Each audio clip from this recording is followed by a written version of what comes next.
সঠিক সিদ্ধান্ত। শান্তনু সিনহাদেরকে গ্রেপ্তার করার দাবি করছি।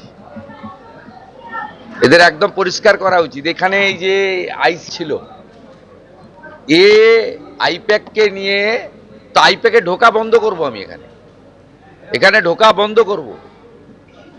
কি করে পরিষ্কার করতে হয় ব্লিচিং ফিনাইল দিয়ে বাবা মহাদেব আমাকে শিখিয়ে দিয়ে গেছে।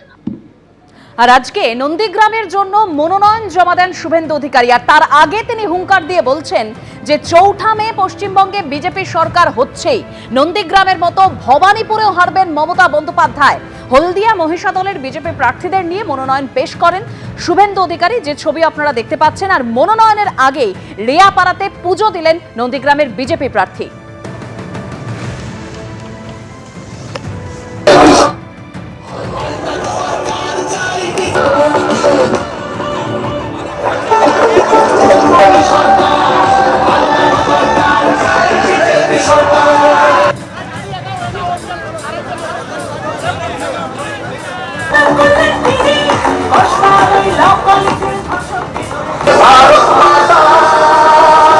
চৌঠা মে পশ্চিমবঙ্গে বিজেপি সরকার হচ্ছে।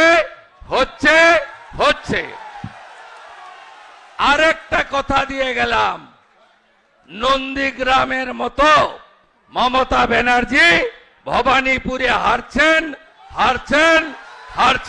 গত সপ্তাহে আপনারা দেখেছিলেন কেন্দ্রীয় স্বরাষ্ট্রমন্ত্রী তিনি এ রাজ্যে এসে এখানে সাংবাদিক বৈঠক করে তৃণমূলের বিরুদ্ধে চার্জশিট পেশ করেছিলেন। আর সেই বিষয়কে এবার নারায়ণগড়ের সভা থেকে নিশানা করলেন তৃণমূল নেত্রী মমতা বন্দ্যোপাধ্যায়। তিনি বললেন সবাইকে লাইনে দাঁড় করাবে আর নিজেরা লুটে খাবে।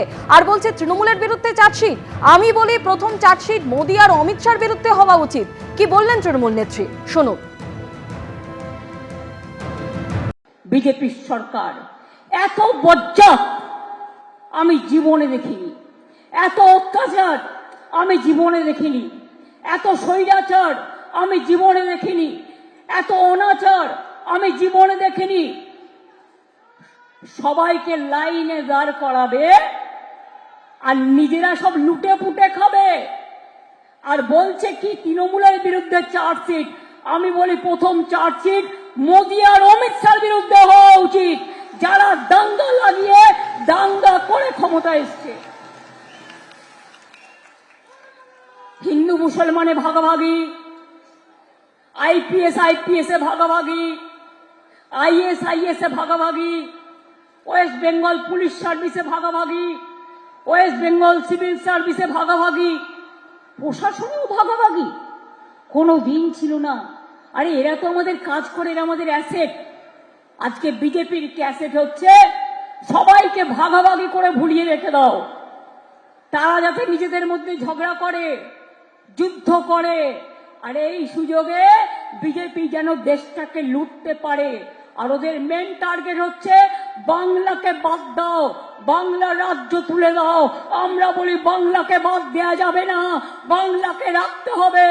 বাংলা আমাদের গর্ব, বাংলা আমাদের স্বাধীনতা, বাংলা আমাদের নবজাগরণ। ভোটের দিনক্ষণ ঘোষণার পরই আমরা দেখেছিলাম মুখ্য সচিব, স্বরাষ্ট্র সচিব থেকে একাধিক রদবদল, অর্থাৎ পুলিশ প্রশাসনে একাধিক রদবদলের পর এবার ডেপুটি সিইও সুব্রত পালকে সরিয়ে দেওয়া হলো। ডেপুটি সিইও অর্থাৎ ডেপুটি মুখ্য নির্বাচনী আধিকারিকই বদল করে দিল নির্বাচন কমিশন। সুব্রত পালের জায়গায় নতুন ডেপুটি সিইও হলেন রাহুল নাথ। আমরা আরো বিস্তারিত জানবো সরাসরি আমাদের প্রতিনিধি রুমা পাল এই মুহূর্তে আমাদের সঙ্গে রয়েছেন। রুমা,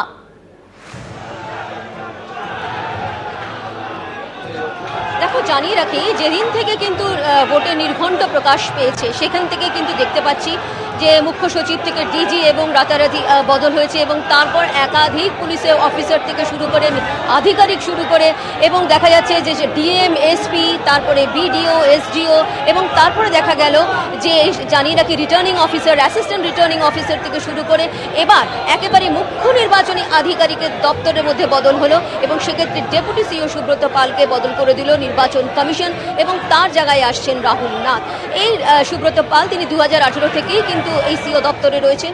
সিও দপ্তর যেটা পুরনো অফিস ছিল এবং সেখান থেকে কিন্তু 2018 সাল থেকে তিনি রয়েছেন এবং যখন মুখ্য নির্বাচন কমিশনার জ্ঞানেশ কুমার এসেছিলেন সেই সময় দেখা গিয়েছিল তিনি যাবতীয় সমস্ত দায়িত্ব সামলাচ্ছেন। সেই সুব্রত পালকে কিন্তু সরিয়ে দেওয়া হলো নির্বাচন কমিশনের তরফ থেকে এবং তার জায়গায় আনা হলো রাহুল নাথ। এই রাহুল নাথও কিন্তু এর আগে সিও দপ্তরে ছিলেন, তাকে সরিয়ে দেওয়া হয়েছিল আগের নির্বাচনে এবং আবার এই নির্বাচনে কিন্তু তাকে আবার নিয়ে আসা হচ্ছে এই সিও দপ্তরে এবং সুব্রত পালকে কিন্তু সরানো হচ্ছে হেলথ ডিপার্টমেন্টে।